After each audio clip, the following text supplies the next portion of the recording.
Joining us now is Corey Lewandowski, senior official for Trump-Vance campaign and also served as the campaign manager for Trump's 2016 campaign, and Philippe Reines, former senior advisor to Hillary Clinton. Thank you to both of you for coming on. Appreciate it. All right, so Corey, bring us into the mind when it comes to this nomination. Is this potentially an effort to make a deal to get others passed? No, it's not. Look, this is very serious. Donald Trump is coming to Washington, D.C.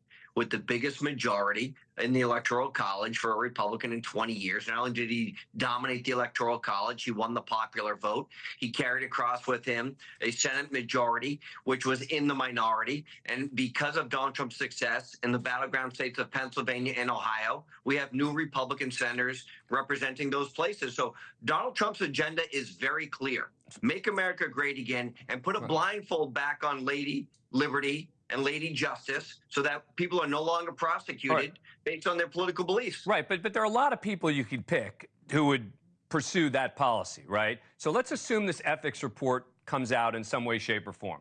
And let's say it's very damning about Matt Gaetz, right, as Kevin McCarthy has suggested that it would be. Is there nothing that can or should, in your mind, potentially derail it, no matter what it says, no matter what he did? Well, Dan, here's the thing. Look, I don't know, nor does anyone else know what's in this report. And just because there's a major media outlet saying that they think they know what's in it, I can point back to. I'm asking you a hypothetical. I'm asking you if. I'm asking you if. Yeah, but Dan, what if the report comes out and says that Matt Gaetz did absolutely nothing wrong? Does everybody that'll help him? Guess what?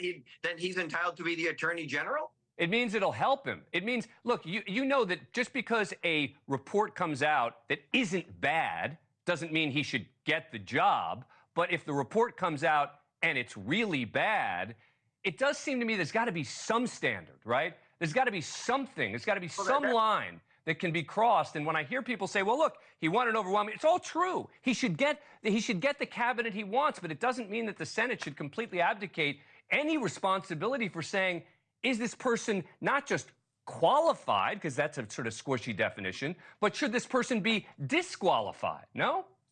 But Dan, that is the job of the U.S. Senate, the advice and consent of the U.S. Senate. Donald Trump makes his nominations. They then have the opportunity to weigh that person on the criteria and the totality of their nomination. And if the U.S. Senate decides that Matt Gaetz is not qualified in that position, then Donald Trump will name somebody else. Okay, fair enough.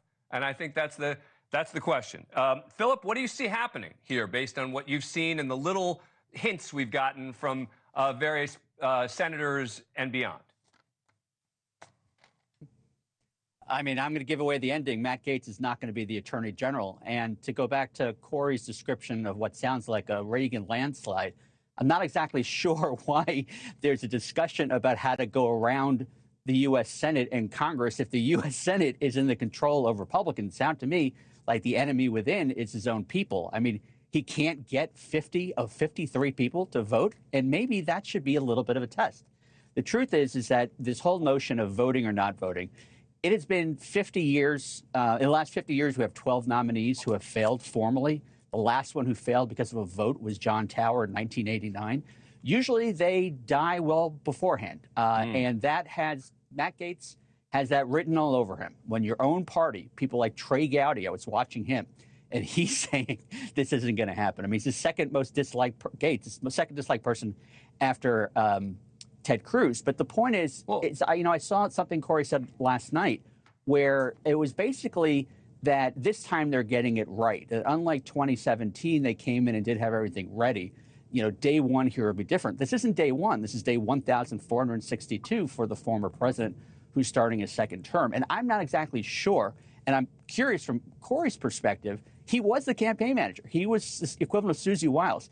If reporting is true that Matt Gaetz got this job yesterday by, appealing to the president-elect directly on the plane because Susie Wiles was sitting in coach while he was up front, I just don't see Corey letting that happen. If this is really an indication of being ready for day one, buckle up, because this is not how, jokes aside, if I had 2 minutes with Donald Trump, I would say, look, pal, look, Mr. President-elect, this is not how you're going to achieve your goals. Making Matt Gaetz your Attorney General is not going to root out whatever you think is going to go on Attorney General. A year from now, if he's confirmed, he will still be looking for the bathroom. Thanks for watching. Go to joinnn.com to find News Nation on your screen. And don't forget to click the red subscribe button below to get more of News Nation's fact-driven, unbiased coverage.